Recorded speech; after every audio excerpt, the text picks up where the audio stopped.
തളിപ്പറമ്പിൽ തിരുത്തില്ല, ശ്യാമള തന്നെ. കണ്ണൂരിലെ തളിപ്പറമ്പ് മണ്ഡലത്തിൽ പി.കെ. ശ്യാമള തന്നെ CPM സ്ഥാനാർത്ഥിയാകും. പാർട്ടി സെക്രട്ടറിയായ MV ഗോവിന്ദന്റെ ഭാര്യയെ മത്സരിപ്പിക്കുന്നതിനെതിരായ എതിർപ്പ് യോഗം തള്ളി. പേരാവൂരിൽ KK ശൈലജയും പേരാമ്പ്രയിൽ TP രാമകൃഷ്ണനും മത്സരിക്കും. സംസ്ഥാന സെക്രട്ടേറിയറ്റിന്റേതാണ് തീരുമാനം.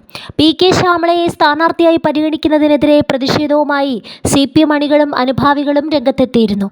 ശ്യാമളയ്ക്ക് പകരം MV ജയരാജനെ പരിഗണിച്ചേക്കുമെന്നും റിപ്പോർട്ടുകളുണ്ടായിരുന്നു. സാമൂഹ്യ മാധ്യമങ്ങളിലൂടെയാണ് അണികൾ വിയോജിപ്പ് പ്രകടിപ്പിക്കുന്നത്. നേതൃത്വം തീരുമാനം തിരുത്തണമെന്നും ആവശ്യം ഉയർന്നിരുന്നു. CPM സംസ്ഥാന സെക്രട്ടറി MV ഗോവിന്ദന്റെ ഭാര്യ എന്ന പരിഗണനയിലാണ് അവർക്ക് സീറ്റ് നൽകിയതെന്ന ആക്ഷേപവും ഉയർന്നിരുന്നു. പി.കെ. ശ്യാമളയുടെ ജനകീയതയില്ലായ്മ വിജയസാധ്യതയെ ബാധിക്കുമെന്നും ആരോപണമുണ്ട്.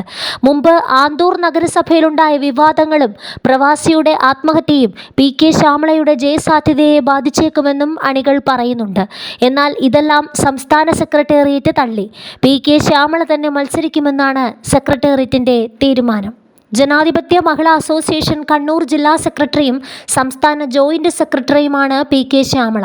അതേസമയം ഇടുക്കിയിലെ ഉടുമ്പൻചോലയിൽ MM മണിയെ വീണ്ടും മത്സരിപ്പിക്കണമെന്ന ജില്ലാ നേതൃത്വത്തിന്റെ ആവശ്യം സംസ്ഥാന സെക്രട്ടേറിയറ്റ് തള്ളി. ഉടുമ്പൻചോലയിൽ സംസ്ഥാന സെക്രട്ടേറിയറ്റ് അംഗമായ KK ജയചന്ദ്രൻ മത്സരിക്കും. സുരക്ഷിത മണ്ഡലമായ മട്ടന്നൂരിൽ നിന്ന് പേരാവൂരിലേക്ക് മാറ്റുന്നത് ശൈലജയെ ഒതുക്കാനാണെന്ന ആരോപണവുമുണ്ട്. എന്നാൽ KPCC പ്രസിഡന്റ് സണ്ണി ജോസഫിനെതിരെ ഏറ്റവും ശക്തിയായ സ്ഥാനാർത്ഥി എന്ന നിലയിലാണ് ശൈലജയെ പരിഗണിച്ചതെന്നാണ് CPM നേതൃത്വം പറയുന്നത്. തവനൂരിൽ KT ജലീൽ വീണ്ടും മത്സരിച്ചേക്കും. കഴിഞ്ഞ തവണ വിട്ടു നൽകിയ പേരാമ്പ്ര തിരിച്ചു വേണമെന്ന കേരള കോൺഗ്രസ് എമ്മിന്റെ ആവശ്യം പരിഗണിക്കില്ല. നാളെ നടക്കുന്ന CPM സംസ്ഥാന കമ്മിറ്റിയാണ് സ്ഥാനാർത്ഥി പട്ടികയ്ക്ക് അംഗീകാരം നൽകുക.